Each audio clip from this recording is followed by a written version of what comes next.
En fait histoire bi man la dal dafa am ku mu doon sëyal waa fii on s'est marié le 4 février 2018 fii ci Montréal. Mariage bi on l'a célébré à Dakar le 4 février 2018 donc bi ñu célébré mariage bi il y avait l'imam ak sama papa sama nijaay sama ñaari nijaay ak samay frère ak ki nga xam ne moom lañ ma parrainé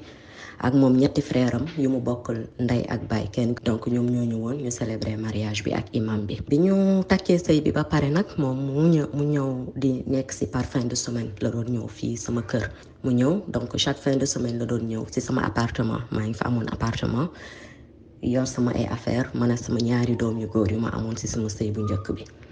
mu ñëw donc chaque fin de semaine lay ñëw après lundi bi mu ñibbi. bi mu ñu nekk noonu pendant 6 mois donc de février astafurlah ñu nekk noonu de février à juillet donc le 2 juillet mu daal di déménager ñëw dëkk ci sama appartement à 100%. donc le 2 juillet bu mu ñëwee dëkk sama appartement après bi ñu toogee di waxtaan mu ne ma dama bëggoon xam fonctionnement kër gi nan lay demee parce que de février à juillet li ñu sëy yépp man maa continué woon di fay sama appartement. donc moom ci facture épicerie bi rek la doon participer muy lekk bi parce que bu doon ñibbi lundi bi dama doon togg donc buy ñibbi mu yóbbaale lekk bi lu muy soxla pour semaine bi ba fin de semaine bu muy ñëwaat. donc bi mu ñëwee dëkk ci mois de juillet le 2 juillet mu ne ma dama bëggoon xam nan la ñuy organiser woo par rapport ak kër gi par rapport ak dépenses yi et tout ça ma ne ko waa d'accord maa ngi lay déglu mu ne ma man dama am ay charges Sénégal.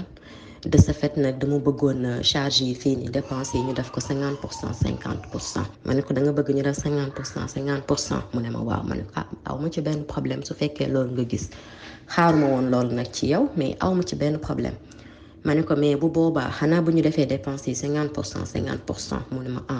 ma ne ko bu boobaa xanaa togg bale raxas dañ koy def 50% 50%. su ma ayee ñaari fan togg nga ayee ñaari fan togg su ma balee nga bale fu ma raxasee nga raxas. mu noppi ma ne ko su boobaa tam liñ naan kilifa moo yor kàddu këram xanaa su boobaa kàddu kër gi dañ koy def 50% 50%. ma ne je ne m'attendais pas à ta réponse ma ne ko je ne m'attendais pas à ta proposition non plus mais amul problème nañ defee noonu. facture bu jotee comme lépp sama tur la nekkoon parce que ci sama appartement la woon donc bu weer bi deewee loyer bi ma xaaj ko ci digg bi ne ko lii nga war a fay mu jox ma ko. lekk bi dañuy dem ànd ji épicerie dem defi épicerie buñ demee def épicerie bu caissière bi ne 7 ans. par exemple su ne c'est $500 mu génnee cartam fay 250 ma génnee sama carte fay 250 yi ci des. wàllu facture électricité internet ak télé facture bi bu ñëwee on divise à 50% 50% pile. ñu nekk noonu ba mois de juin ma jël grossesse donc mois de juin bi ma jëlee grossesse après man appartement bi ma amoon ñaari néeg la woon ak salle. après on s'est dit que ak bébé bi di ñëw appartement bi dafay xat donc ñu commencé di wut beneen appartement boo xamante ni nii 3 chambres lay nekk ak salon affaire yooyu noonu.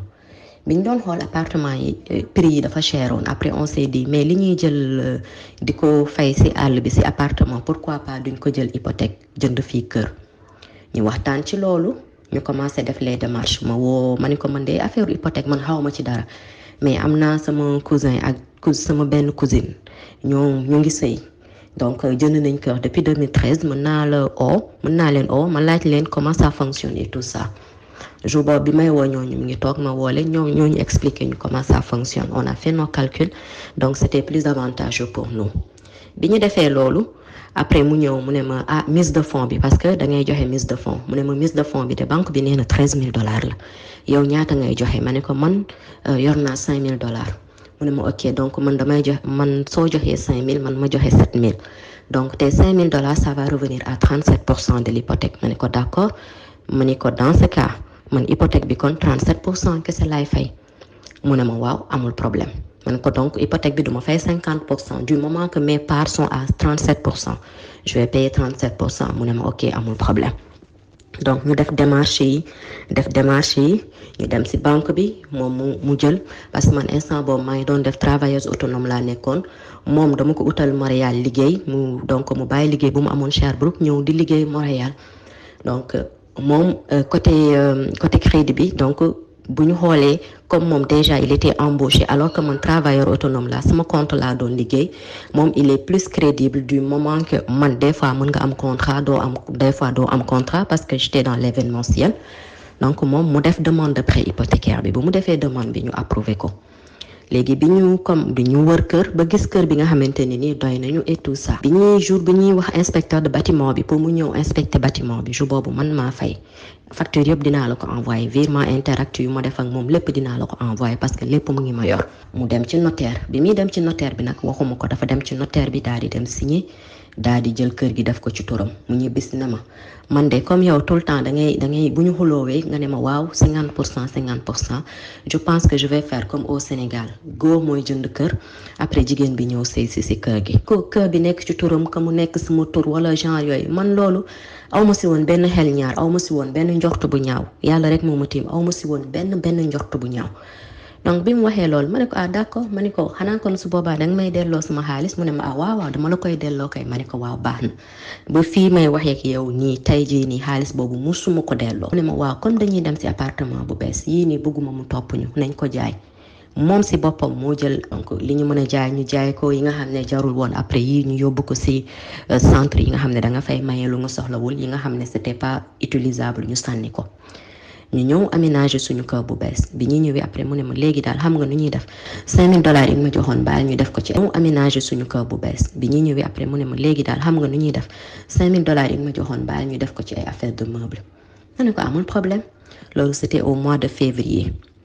boobu man maa ngi nekk en état maa ngi ëmb ba 10 parce que j'ai accouché au mois de mars léegi mu ne ma dañuy dugal sa xaalis léegi li ci des ñu koy fay par mois ma ne ko d'accord li ci des ñu jël ko crédit pour 36 mois 36 mois yooyu ñu jël li ci des crédit man chaque mois dama doon yëkkati $187 di ko jox parce que moo nekkoon paiement pour meuble yi lekk bi mu ne ma yow yaay gérer lekku kër bi léegi comme moom mooy gérer hypothèque bi man naa gérer lekk bi facture internet bi su ñëwee da ko doon diviser en 2 ma fay benn mu fay partie yoo facture électricité ak chauffage ak affaire yooyu mu diviser ko en 2 mu fay ma fay mu jeex ñu nekk noonu ba ma accouché ngénte bi sax daf ma ne ko man xar bi rek laay jënd de mais li ci des moom dañ koy gérer à 50% ma ne ko amul problème donc si ngénte bi noonu lañ fonctionner xar bi la jënd au complet yeneen dépenses yi am si ngénte bi yépp dama ko def à 50% yére yu ma jënd si ngénte bi li ñuy wax baal ma si kàddu bi mais slip bu gën a ndaw sax jëndaluma ko donc lépp mën maa ko jëndal sama bopp muy sama yére muy sama takkaay muy sama lu jëm ci sama bopp lépp mën maa ko defaral sama bopp li dépense yi ñu def ko à 50% léegi góor bu mel noonu ban njëriñ la am si jigéen te teewul de maa ngi toog di ko sëyal xalaas loo wax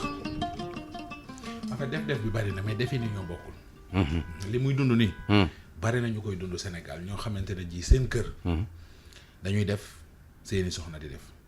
mais problème mooy duñ toog di ko waxtaane maanaam damay def lii nga def lii ku ne day def obligation quand même kay ku ne day def rek kay ku jigéen ki mooy gis ku góor ki mu nekk ci kër gi yi mu yanu bari mu yërëm ko